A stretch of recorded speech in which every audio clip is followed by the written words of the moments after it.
that anymore, buddy. Mike Mulligan had a steam shovel, a beautiful red steam shovel. Her name was Mary Ann. Mike Mulligan and Mary Ann had been digging together for years and years, and it was Mike Mulligan and Mary Ann and some others who had dug the great canals for the big boats to sail through.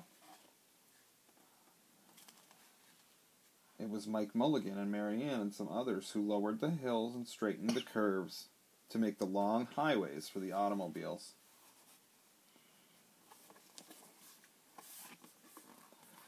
And it was Mike Mulligan and Mary Ann and some others who dug the deep holes for the cellars to the new skyscrapers in the big cities. When people used to stop and watch them, Mike Mulligan and Mary Ann used to dig a little faster and a little better.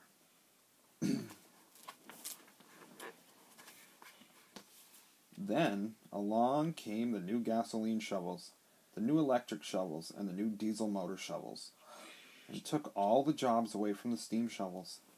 Mike Mulligan and Mary Ann were very sad. All the other steam shovels were being sold for junk, but Mike Mulligan loved Mary Ann, and he couldn't do that to her.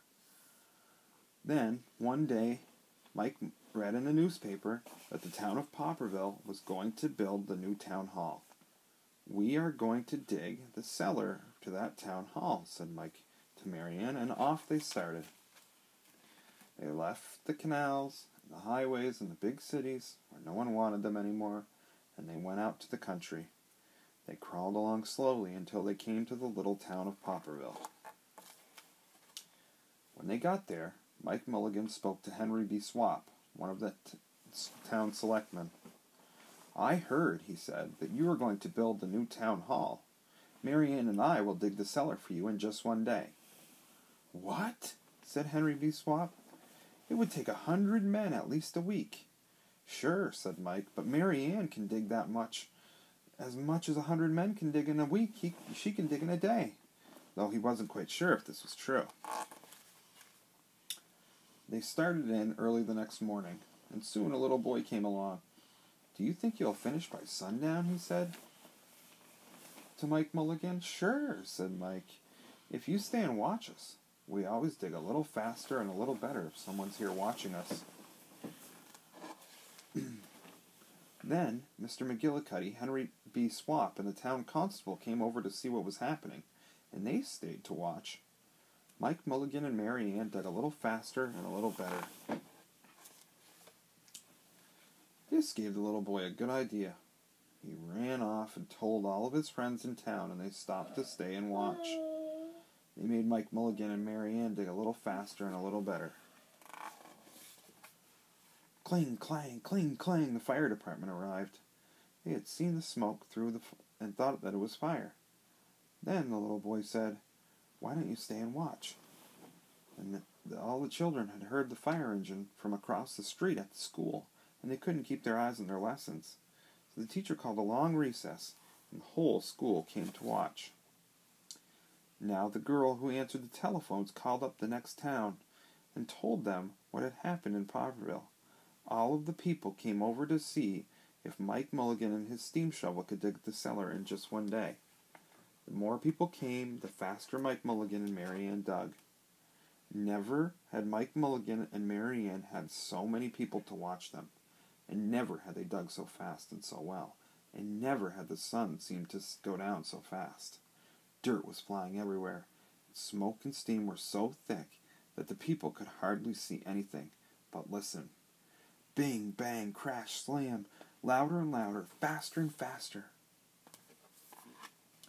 And then, suddenly, it was quiet.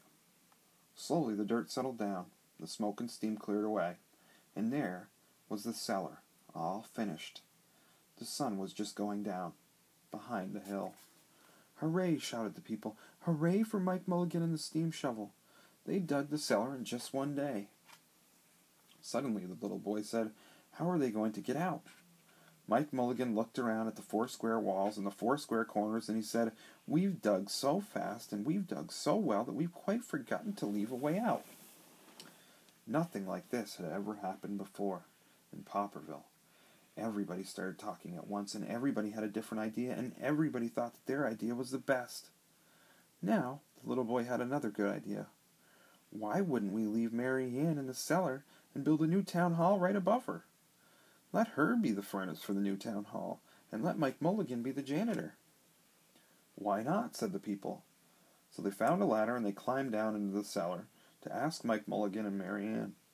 Why not? Said Mike Mulligan. So it was decided, and everyone was happy. They built the new town hall right over Mike Mulligan and Mary Ann, and it was finished before winter. Now, when you go down to Popperville, be sure to go down to the cellar of the new town hall. There they'll be, Mike Mulligan and Mary Ann, Mike in his rocking chair and Mary Ann beside him, warming up the meetings in the new town hall. You're asleep, buddy. You fell asleep. I wanted to show you this. I don't know if you can see it or not, but it says Cooper regularly falls asleep to this book and fell asleep to this book for the first time August 29th, 2013 at age 3 while Daddy was reading.